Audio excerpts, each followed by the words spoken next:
Lá vai o cronista. Caminha pelas ruas, contempla, repara nos detalhes, descobre histórias. Seu trabalho começa na observação do cotidiano, com um olhar atento, divertido e poético. É com esse olhar particular que ele colhe a matéria-prima para escrever um texto muito agradável de ser lido. E lá está a crônica nas páginas do jornal, no livro e na internet, nos surpreendendo pela grandeza que o autor consegue dar aos acontecimentos do dia a dia. Na crônica A Vista Cansada, o escritor mineiro Otto Lara Rezende destaca a importância de olhar as coisas à sua volta como se fosse a primeira vez, como em geral fazem os poetas. Se eu morrer, morre comigo um certo modo de ver, disse o poeta. O poeta é só isto, um certo modo de ver. O diabo é que de tanto ver a gente banaliza o olhar. Vê não vendo. Experimente ver pela primeira vez o que você vê todo dia sem ver. Parece fácil, mas não é. O que nos cerca, o que nos é familiar já não desperta a curiosidade. O campo visual da nossa rotina é como um vazio. As primeiras crônicas apareceram ainda na antiguidade.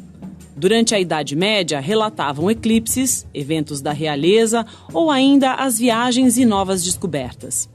No Brasil, a carta que Pero Vaz de Caminha escreveu em 1500 ao rei de Portugal já continha elementos do gênero. Dava conta das impressões do autor sobre a chegada ao Brasil. Andam nus, sem nenhuma cobertura. Nem estimam de cobrir ou de mostrar suas vergonhas. E nisso tem tanta inocência como em mostrar o rosto. Ambos traziam os beiços de baixo furados e metidos neles seus ossos brancos e verdadeiros de comprimento. A crônica tem esse vínculo com a história, né? Com fatos ocorridos. Mas o que ela tem de diferente é o ponto de vista do cronista, daquele que olha a história, olha para aquilo que aconteceu e tem um modo particular de ver aquele acontecimento. É o que acontece com o Pero Vaz. Ele vem de Portugal, ele vê o Brasil a partir do que ele conhece. E ele não consegue compreender o povo, a população que estava lá, os hábitos, os costumes. Então, ele interpreta à luz do que ele sabia. Então, nesse sentido, a gente pode considerar a Carta de Caminha como uma crônica. No final do século XIX, a crônica começou a circular nas páginas dos jornais e foi ganhando espaço e dia definidos para ser publicada. Leitura leve e agradável, a crônica não tem o compromisso de informar o leitor, como acontece com a notícia. Então, a crônica ela é híbrida, desde o nascimento. E esse híbrido está entre a informação e a não informação. Porque no momento em que o cronista começa a criar, dar comentários, pegar um fato, né, e ver à luz do seu olhar, ele deforma. Não é? Então, não é a informação que conta na crônica, mas é um modo especial de ver um acontecimento. E isso, dentro do jornal, cria uma diferença, né?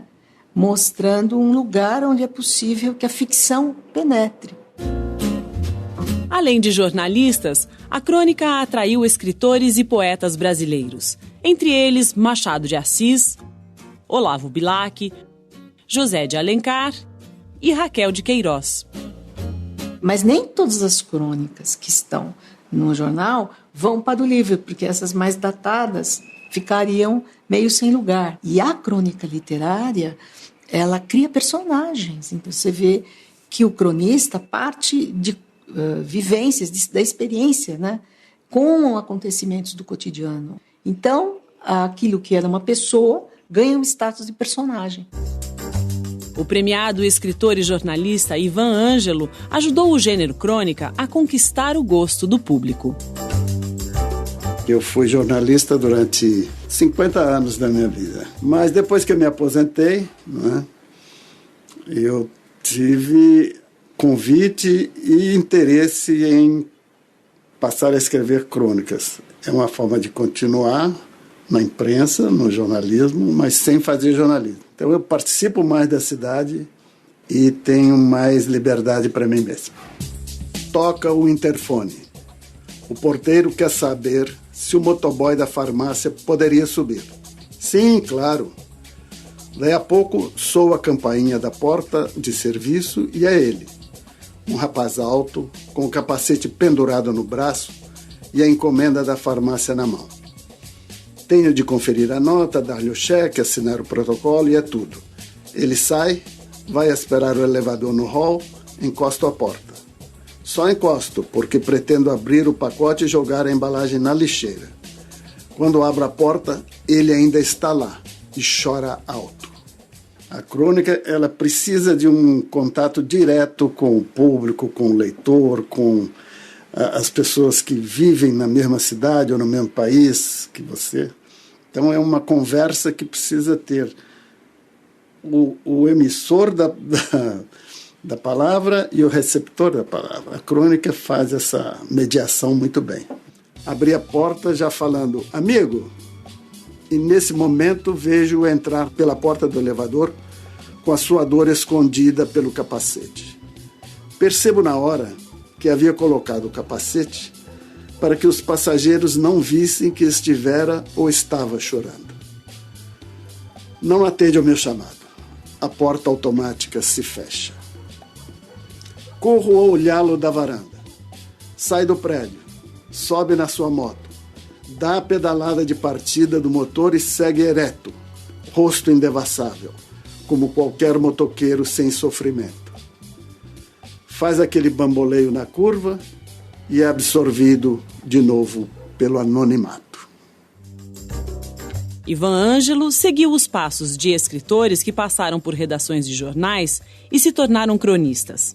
Entre eles, Fernando Sabino, Otto Lara Rezende, Paulo Mendes Campos e Rubem Braga. O capixaba Rubem Braga escreveu mais de 15 mil crônicas. Eu acho o Rubem Braga o maior cronista, né? Eu acho até da língua portuguesa. O Rubem ele tinha capacidade de pegar essas coisas que quase ninguém vê, quase ninguém percebe, e transformar numa crônica saborosa, numa crônica emotiva. Ele tinha um humor meio casmurro, e isso, mas misturado com um certo lirismo também casmurro. E essa coisa faz dele uma figura especial. Meu ideal seria escrever uma história tão engraçada que aquela moça que está doente naquela casa cinzenta, quando lesse minha história no jornal, risse tanto que chegasse a chorar e dissesse: ai meu Deus, que história mais engraçada. Então a contasse para a cozinheira e telefonasse para 2 ou 3 amigas para contar a história. E todos a quem ela contasse rissem muito e ficassem alegremente espantados de vê-la tão alegre. Ah, que minha história fosse como um raio de sol, irresistivelmente louro, quente, vivo, em sua vida de moça reclusa, enlutada, doente. Que ela mesma ficasse admirada ouvindo o próprio riso e depois repetisse para si própria: mas essa história é mesmo muito engraçada. A partir dos anos 40, os jornais começaram a publicar crônicas sobre futebol. Com o tempo, a paixão dos brasileiros pela bola garantiu um lugar de honra para a crônica esportiva na imprensa. Hoje, são muitos os cronistas que se dedicam ao tema, como José Roberto Toreiro. Toreiro, vamos começar falando sobre os pioneiros da crônica esportiva nos jornais? Eu acho que tem 2 grandes vertentes, assim, né? O Mário Filho, no Rio, e o Tomás Mazzoni aqui em São Paulo. E eles são muito diferentes. E até hoje a gente tem essas 2 grandes linhas mestras na crônica esportiva. O Mário mais dionisíaco, falando mais do indivíduo, né, o futebol com beleza, arte, né, mais personagem e tal. E o Tomás mais coletivo, falando mais da formação, sabe, do jogo, uma coisa mais fria, mais racional. Técnica. O Nelson Rodrigues, então, seguiu a linha do Mário Filho. Não só por ser irmão, né, mas porque acho que eles tinham uma afinidade ideológica. O Mário talvez seja mais romântico e o Nelson mais épico, né? Mas é a mesma turma do coração falando mais alto. O torcedor vê assim também, né? Ele vê aquilo como uma batalha, não é uma coisa tática, né? Sim, o 4-4-2 foi melhor, porque mais gente no meio campo. Nada disso, a gente vê como um duelo, uma guerra, né, cheia de heróis. No futebol, há várias palavras que ninguém nunca se pergunta de onde vieram. Por quê? Por exemplo, o goleiro é chamado de arqueiro. Não é porque Robin Hood gostava de pegar no gol. É porque os primeiros jogos nas universidades inglesas usavam as arcadas como traves. Logo, quem ficava entre elas era o arqueiro. Eu escrevia no Jornal da Tarde, né? E aí eu podia fazer o que eu quisesse. Eu estava no caderno de cultura, eu fazia contos, crônicas, poesia se eu quisesse e tal. Mas alguns dias eu escrevia sobre futebol. E aí a Folha me convidou para trocar de camisa, escrevendo só sobre futebol. E foi muito divertido, né? É um aprendizado, você tem que mudar a sua chave, né? É outra coisa. Né? Você não tem mais tanta liberdade, o que é uma pena, porque você tem que se prender de alguma forma ao fato da semana ali. Já o verbo marcar teria sido usado pela primeira vez em 1917 pelo lendário zagueiro pontepretano Sovaco de Cobra. Depois de levar um drible por baixo das pernas, ele teria dito: "Vou marcar aquele ponta desgraçado". Na jogada seguinte, Sovaco usou o verbo no sentido original, ou seja, deixou os sulcos de sua chuteira impressos na testa do atacante. Depois desse dia, o verbo assumiu o sentido de jogar próximo ao adversário, não deixando que ele evolua livremente. Falar de futebol, de um fato corriqueiro ou de uma lembrança, tudo é possível para o gênero crônica. O que importa para o autor é tratar o leitor como um amigo próximo e saber que vai ser compreendido. Consegue fazer com que ele veja a mesma coisa que o cronista está vendo. Ou interpretar determinada coisa da mesma forma poética, da mesma forma, digamos, inusitada, original. O gênero crônica continua a revelar gente nova, como Antônio Prata. Filho de pai e mãe escritores, ele recebeu grande influência para mergulhar no mundo das letras. Como é que você começou a escrever crônicas? Olha, eu acho que foi um pouco por necessidade, assim. Eu sempre quis ser escritor, quer dizer, sempre não, mas desde o fim da adolescência eu já queria ser escritor. E uma maneira de você ganhar dinheiro com a escrita é a crônica, né? A crônica é uma literatura para jornal, né? Ou para revista. É um romance, você não escreve, você não vende, né? Você publica e se comprarem você ganha dinheiro. Geralmente ninguém compra e você não ganha nenhum dinheiro. A crônica vai no jornal, vai lá embalada, então foi um pouco por necessidade. Me chamaram para escrever na Capricho, depois eu fui para o Estadão, depois para a Folha, e aí quando eu vi já era cronista. Como é que você lida com essa tarefa diária de escrever? Da onde vem a sua inspiração? Olha, a inspiração vem principalmente do prazo. Assim, eu tenho que entregar um texto toda quinta-feira até o fim da tarde, ou eu sou demitido. Eu acho que o tema da crônica não é muito importante. Eu acho que o importante é você ter tempo de trabalhar o tema. Acho que qualquer tema. Acho que a crônica é como uma lupa que você bota num assunto. Você amplia muito um assunto.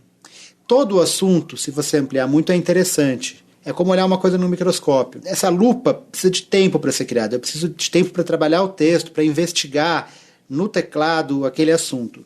Investigando aquele assunto, eu consigo fazer uma boa crônica. O Nu de Botas, que é o último livro do Antônio Prata, reúne crônicas sobre a infância dele.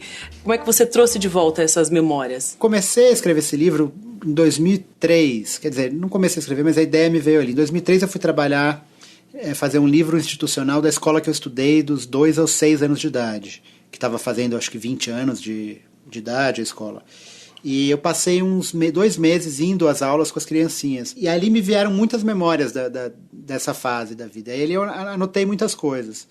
E fiquei com aquilo na cabeça. E depois resolvi escrever, comecei a escrever. Aí, claro, quando eu comecei a escrever, muitas delas eu fui mudando de acordo com o interesse do texto, assim. Não interessava mais para mim se aquilo tinha acontecido mesmo, ou se não tinha acontecido, se foi assim ou se foi assado. Interessava como ia ficar mais interessante.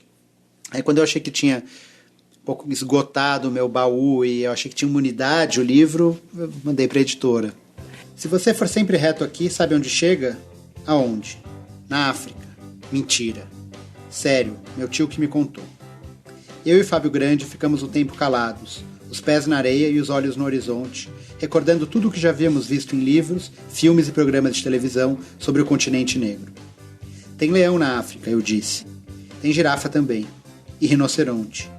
Depois de mais alguns segundos de silêncio contemplativo, Fábio propôs. Vamos lá?